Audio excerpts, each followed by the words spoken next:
আসসালামু আলাইকুম। ফুড বাংলাতে সবাইকে স্বাগতম। আজ আমি আপনাদেরকে দেখাবো কিভাবে বাসায় বসে একদম দোকানের মতো পারফেক্ট মশলা মুড়ি তৈরি করবেন।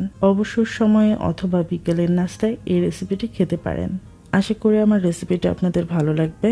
আর আমার রেসিপিটি যদি ভালো লাগে প্লিজ আমার চ্যানেলটি সাবস্ক্রাইব করতে একদম ভুলবেন না। রেসিপিটি তৈরি করার জন্য প্রথমে আমি 150 গ্রাম পরিমাণ চীনাবাদাম মুচমুচে করে ভেজে নেব।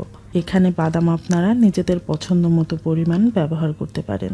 বাদামগুলো ভাজা হয়ে গেলে প্রায় 3 টেবিল চামচ পরিমাণ সরিষা তেল দিয়ে বাদামগুলো আবার একটু ভেজে নেব।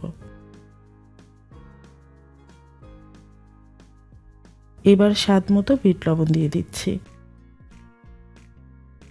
এখন হাফ চা চামচ পরিমাণ রসুনের পাউডার দিয়ে দিলাম। এখানে আপনারা আস্ত রসুন হালকা করে একটু ছেঁচে ভেজে নিতে পারেন। এখন লাল মরিচের গুঁড়ো দিয়ে দিলাম প্রায় 1 চা চামচ পরিমাণ। দিয়ে দিচ্ছি হাফ চা চামচ পরিমাণ টেস্টিং সল্ট। এটা কিন্তু সম্পূর্ণ অপশনাল, কিন্তু দোকানের ওরা কিন্তু টেস্টিং সল্টটা ব্যবহার করে।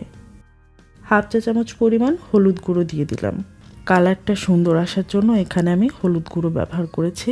এবার সবগুলো উপকরণ বাদামের সাথে ভালোভাবে মিশিয়ে নিতে হবে।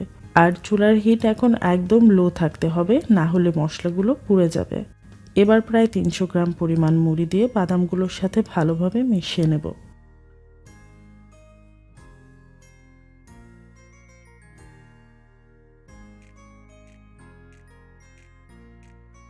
হাফ চা চামচ পরিমাণ টালা জিরা গুঁড়ো দিয়ে দিলাম। এখানে আপনারা চাইলে টালা ধনিয়া গুঁড়ো, গোলমরিচ অথবা চাট মশলাটা দিতে পারেন।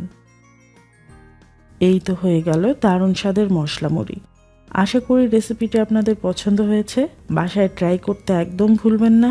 পরবর্তী ভিডিও পর্যন্ত আল্লাহ হাফেজ।